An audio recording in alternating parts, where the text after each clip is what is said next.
بسم اللہ الرحمن الرحیم، السلام علیکم ورحمۃ اللہ وبرکاتہ۔ ایک پارہ 10 پیغام میں آج انشاءاللہ ہم 23ویں پارے کے 10 پیغامات سیکھیں گے۔ آئیے چلتے ہیں اپنی پہلی آیت کی طرف۔ وَجَعَلْنَا فِيهَا جَنَّاتٍ مِّن نَخِيلٍ وَأَعْنَابٍ وَفَجَّرْنَا فِيهَا مِنَ الْعُيُونِ۔ پہلا پیغام جو اس پارے سے حاصل ہوتا ہے وہ ہے نعمتوں کی طرف متوجہ رہنا اور شکر بجا لانا۔ اس آیت میں بھی یہ بیان ہو رہا ہے، اور ہم جانتے ہیں کہ مومن ہمیشہ جو ہے وہ پروردگار کی نعمتوں کا شکر بجا لاتا ہے اور کبھی بھی کفران نعمت نہیں کرتا۔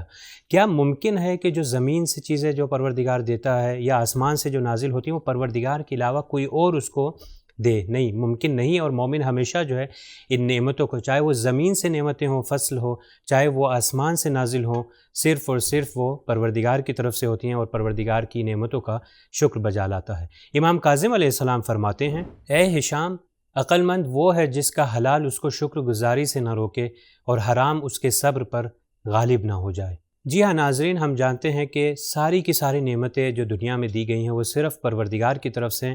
اگر ہم دیکھیں کہ اگر فصلیں نہ اگیں یا آسمان کی نعمتیں نازل نہ ہو یا بارش نہ ہو تو انسان جو ہے وہ بھوک سے ہی مر جائے گا۔ تو اسی لیے ہمیشہ مومن کو چاہیے کہ پروردگار کی نعمتوں کی طرف جو ہے متوجہ رہے اور ہمیشہ پروردگار کا شکر بجا لاتا رہے۔ آئیے چلتے ہیں اپنی اگلی آیت۔ وَإِذَا قِيلَ لَهُمْ أَنفِقُوا مِمَّا رَزَقَكُمُ اللَّهُ قَالَ الَّذِينَ كَفَرُوا لِلَّذِينَ آمَنُوا أَنُطْعِمُ مَن لَّوْ يَشَاءُ اللَّهُ أَطْعَمَهُ إِنْ أَنتُمْ إِلَّا فِي ضَلَالٍ مُّبِينٍ۔ دوسرا پیغام جو اس پارے سے حاصل ہوتا ہے وہ ہے معاشرے سے غربت کا خاتمہ۔ جی ہاں، ان آیات کے اندر بھی ان کے بارے میں بیان ہو رہا ہے کہ جو قرآن کی تعلیمات کے منکر ہیں، اور وہ کافر وہ لوگ ان کے بارے میں کہ جو کہتے ہیں کہ پروردگار اگر چاہتا تو پروردگار خود ان لوگوں کو جو غریب ہیں ان کو خود نعمت عطا کرتا یا ان کو رزق اور روزی دیتا۔ تو وہ لوگ منکر ہیں اور وہ لوگ قرآنی تعلیمات اور اسلامی تعلیمات کے خلاف کام کرتے ہیں۔ مگر ہماری آئیڈیالوجی، اسلام اور ائمہ کی آئیڈیالوجی یہ نہیں ہے۔ غربت اور فقر کو پسند نہیں کیا جاتا اور اہل بیت بھی نہیں چاہتے کہ کوئی فقیر یا غریب رہے۔ اسی لیے چاہیے کہ جو پیسے رکھتے ہیں یا مالدار ہیں یا دولت مند افراد ہیں وہ غریبوں کی مدد کرے۔ اسلام کبھی بھی اس آئیڈیالوجی کو سپورٹ نہیں کرتا کہ جو غریب ہے تو وہ غریب ہی رہے۔ اب یہاں پر ایک چیز ہے کہ جو غریب ہے وہ غریب رہے گا مگر جب تک اس کی کوئی مدد نہ کرے۔ اگر کوئی مدد نہیں کرتا تو پروردگار اس شخص کو مجبور نہیں کرتا کہ جو دولت مند جس کے پاس پیسے ہیں، پروردگار اس بندے کو مجبور نہیں کرتا کہ وہ مدد کرو، مگر یہ اس کے لیے ایک امتحان ہے۔ یہاں پر رسول خدا صلی اللہ علیہ وآلہ وسلم خطبہ شعبانیہ میں ماہ رمضان کی فضیلت کے بارے میں فرماتے ہیں، اس مہینے میں غریبوں اور مسکینوں کو صدقہ دو۔ جی ہاں، ماہ رمضان جو ہے بہترین مہینہ ہے کہ جس میں انفاق کیا جائے، غریبوں کی مدد کی جائے۔ اور یہاں پر ایک جو رونگ کنسیپٹ ہمارے معاشرے میں پھیل چکا ہے وہ یہ ہے کہ ہم کہتے ہیں کہ نہیں، سادات کا جو صدقہ ہے وہ صرف جو ہے وہ سید کو ہی جانا چاہیے۔ یہاں پر ہم اس آئیڈیالوجی کو کلیئر کر لیں کہ وہ جو صدقہ جو واجب صدقہ ہے، یعنی جو سید کا صدقہ صرف سید کو جانا چاہیے، وہ صرف واجب صدقے کے بارے میں ہے۔ واجب صدقے میں وہ زکوٰۃ ہے یا فطرہ ہے، یہ دو ہیں کہ جو صرف سید جو ہے وہ سید کو ہی دے سکتا ہے۔ ادر دین دس، یعنی اس کے علاوہ جو مستحب صدقہ، یعنی جو ہر روز ہم لوگ اگر صدقہ نکالتے ہیں تو وہ صدقہ جو ہے وہ غیر سید اگر کوئی دے رہا ہے تو وہ سید کو بھی دے سکتا ہے۔ اور اسی کی وجہ سے ایک مشکل ہمارے معاشرے میں پیش آتی ہے کہ جو سید غریب ہوتا ہے تو لوگ سمجھتے ہیں کہ صرف سید ہی اس کی مدد کرے۔ نہیں، دوسرے لوگ بھی اس کی مدد کر سکتے ہیں۔ تو اس کنسیپٹ کو ہمیں کلیئر کرنا چاہیے۔ جو آرگنائزیشنز ہیں یا جو بھی مدد کرتے ہیں، کہیں ایسا نہ ہو کہ غریب سید رہ جائے اور صرف وہ ویٹ کرتا رہے کہ سید ہی اس کی مدد کرے۔ تو ایک مومن جو ہے ہمیشہ جو ہے دوسرے کی مدد کرتا ہے۔ آئیے چلتے ہیں اپنی اگلی آیت کی طرف۔ وَقِفُوهُمْ إِنَّهُمْ مَسْئُولُونَ۔ تیسرا پیغام جو اس پارے سے حاصل ہوتا ہے وہ ہے ذمہ داری کا احساس۔ جی ہاں، مومن اپنی زندگی کے ہر فیز کے اندر ذمہ داری کا احساس کرتا ہے۔ اس آیت کے اندر بھی قیامت کا منظر بیان کیا جا رہا ہے کہ وہاں پر ان کو روکا جائے گا اور ان سے سوال کیا جائے گا۔ تو ہم جانتے ہیں، ایک مومن بھی جانتا ہے کہ قیامت میں انسان کو روکا جائے گا اور اس سے سوال کیا جائے گا۔ اسی لیے مومن اسی دنیا میں، اسی زندگی کے اندر اپنے اخلاق اور اپنے کردار کو اچھے سے اچھا بناتا ہے۔ رسول خدا صلی اللہ علیہ وآلہ وسلم فرماتے ہیں، تم سارے سرپرست ہو اور تم سب اپنے نیچے والوں کے ذمہ دار ہو۔ جی اس حدیث سے یہ سمجھ آتا ہے کہ انسان جو ہے وہ ذمہ دار ہے، وہ چاہے جس لیول پہ بھی ہے اپنی ذمہ داری کے حساب سے ہی اس کا حساب لیا جائے گا۔ اگر کوئی لیڈر ہے تو وہ اپنی قوم کے حساب سے کہ اس نے اپنی قوم کے لیے کیا کیا چیزوں کو فراہم کیا اور کتنی آسانیاں وہ لے کر آئے، اس کے حساب سے اس کی ذمہ داری کا احساس نبھاتے ہوئے اس کا امتحان جو ہے وہ لیا جائے گا۔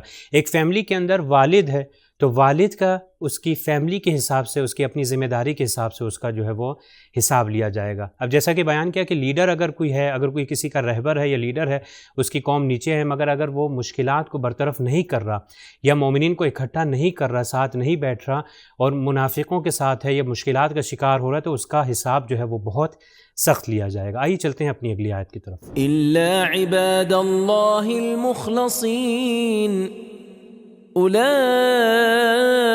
لهم رزق معلوم۔ چوتھا پیغام جو اس پارے سے حاصل ہوتا ہے وہ ہے اخلاص کی تلاش۔ جی ہاں، مومن ہمیشہ اخلاص کی تلاش کرتا ہے اور کوشش کرتا ہے کہ اپنے اندر جتنا سے جتنا زیادہ ہو سکے وہ مخلص ہو، اپنے اعمال کو اخلاص کی بنیاد پر بجا لائے۔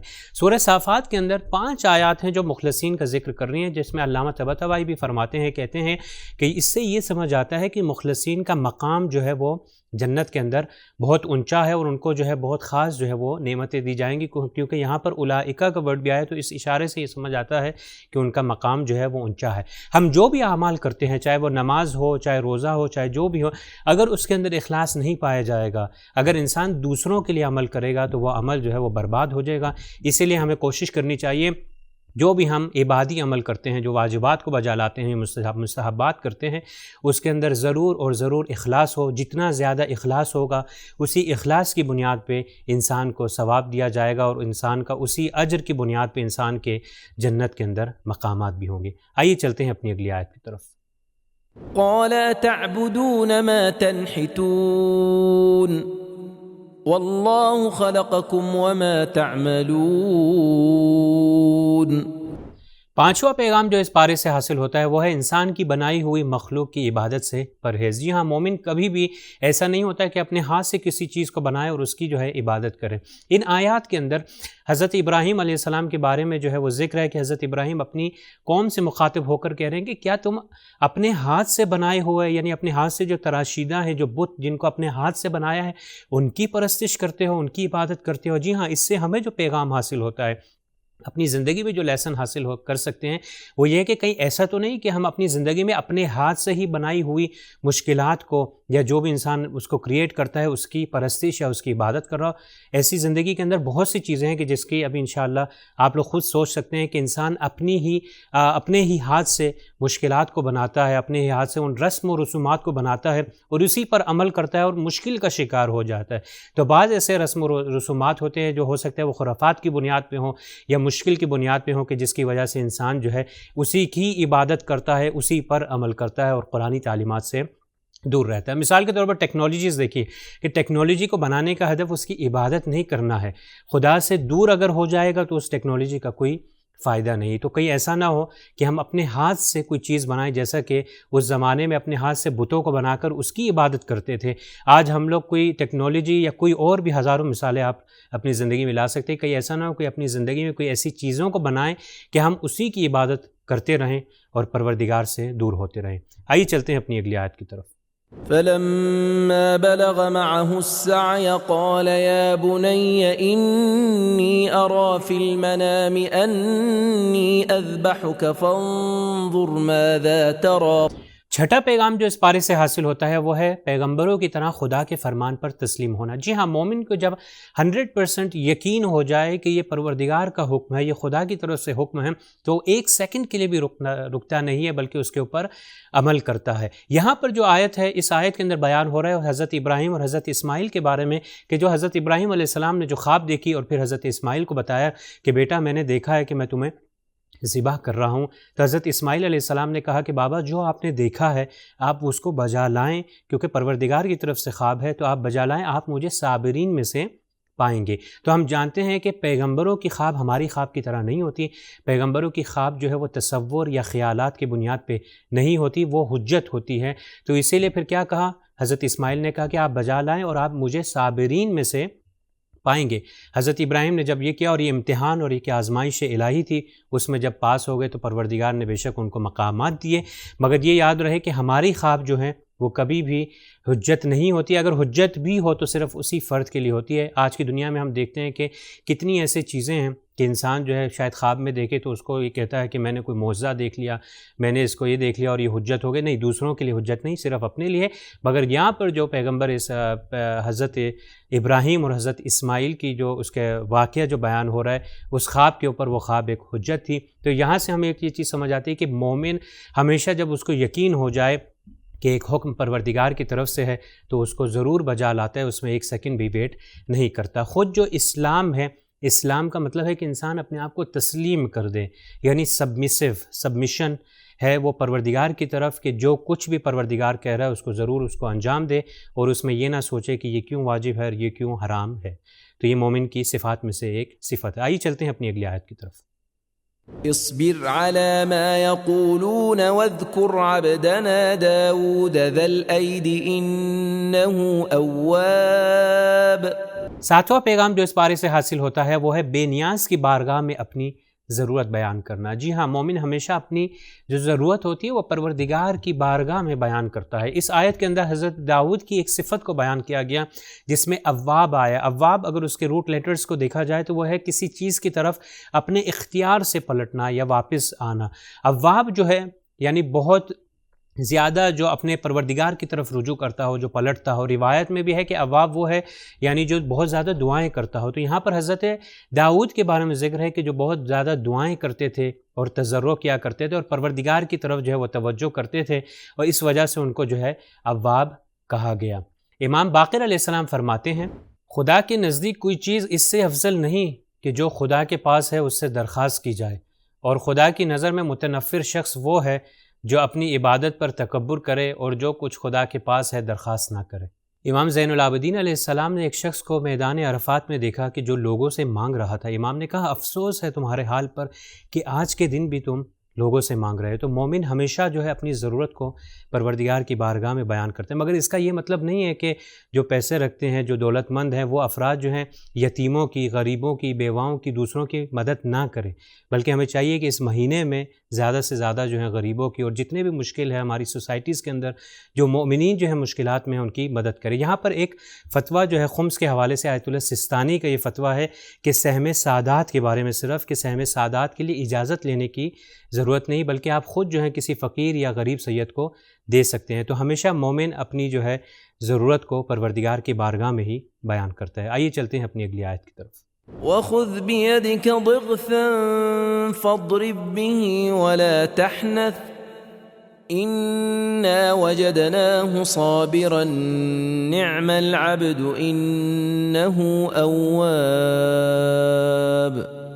آٹھواں پیغام جو اس پارے سے حاصل ہوتا ہے وہ ہے حضرت ایوب جیسا صبر۔ جی ہاں، مومن ہمیشہ جو ہے وہ صبر اختیار کرتا ہے۔ یہاں پر بھی اس آیت کے اندر بھی حضرت ایوب کو اواب کہا گیا، جیسا کہ پہلے بھی ہم نے بیان کیا کہ جو بہت زیادہ اپنے پروردگار کی طرف یعنی اپنے اختیار سے پروردگار کی طرف پلٹے۔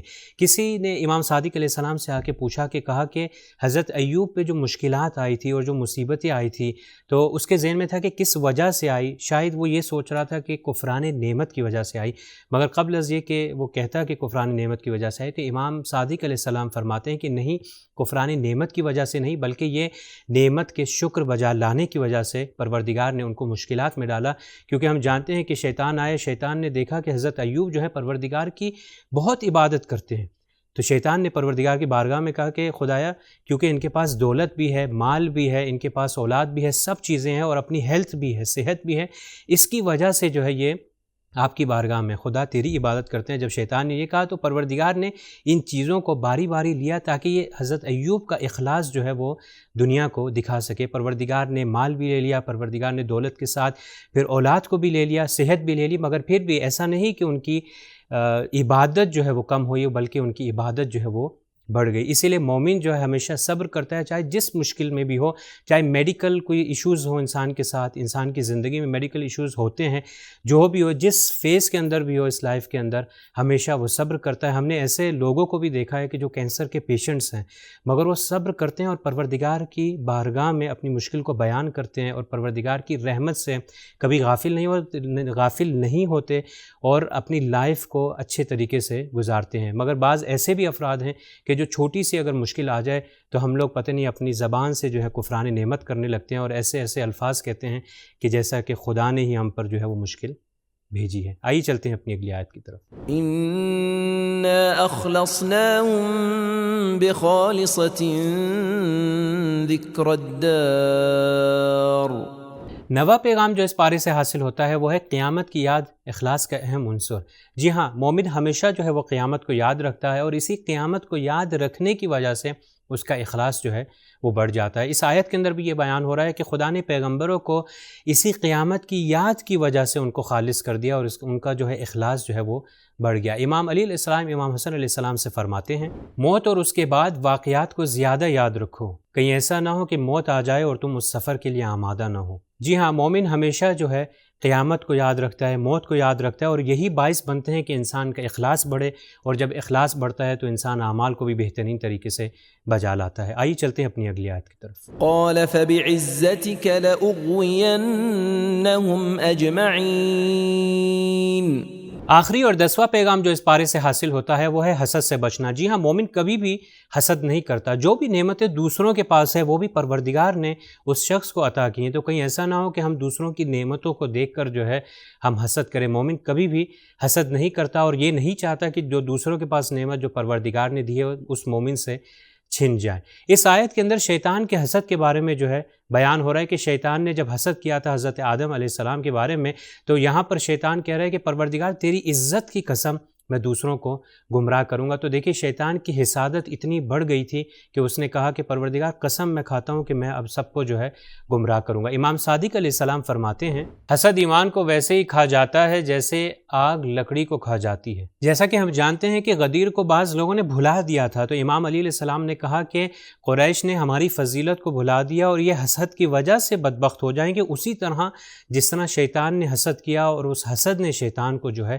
ہلاک کر دیا۔ ہمارے پاس حسد کی بہت زیادہ اگزامپلز ہیں، زندگی میں بھی انسان دیکھ سکتا ہے، حتیٰ کہ قرآن یا تاریخ کے اندر بھی ہم جانتے ہیں کہ حضرت یوسف کے جو بھائی تھے انہوں نے حسد کیا، اور حسد اتنا بڑھ گیا کہ اپنے بھائی کو جو ہے وہ کنویں میں ڈال دیا۔ آج کی دنیا میں بھی ایسا ہوتا ہے کہ بعض دوست یا بعض دشمن حسد کرتے ہیں اس کی بنیاد پہ، حتیٰ کہ بعض ایسا ہوتا ہے کہ husband and wife relation ships کے اندر بھی بعض اگر مثال کے طور پر بیوی اگر شوہر سے حسد کرے یا اگر شوہر اپنی بیوی سے حسد کرے تو بعض ایسے ہم لوگ دیکھنے کو آتا ہے کہ بہت مشکل کا شکار ہو جاتے ہیں۔ مگر ایک یہاں پر ٹریٹمنٹ ہے حسد کا، یہ ہوتا ہے کہ حسد کا یہ مطلب ہے کہ میں اگر دیکھ رہا ہوں کسی مومن کے پاس کوئی نعمت ہے تو میں یہ دعا کرتا ہوں، یا بد دعا اصل میں ہوتی ہے کہ یہ کرتا ہوں کہ خدایا اس کے پاس یہ نعمت ہے میرے پاس بھی آ جائے، یا یہ کہ اگر میرے پاس نہیں آتی تو اس سے یہ چھن جائے۔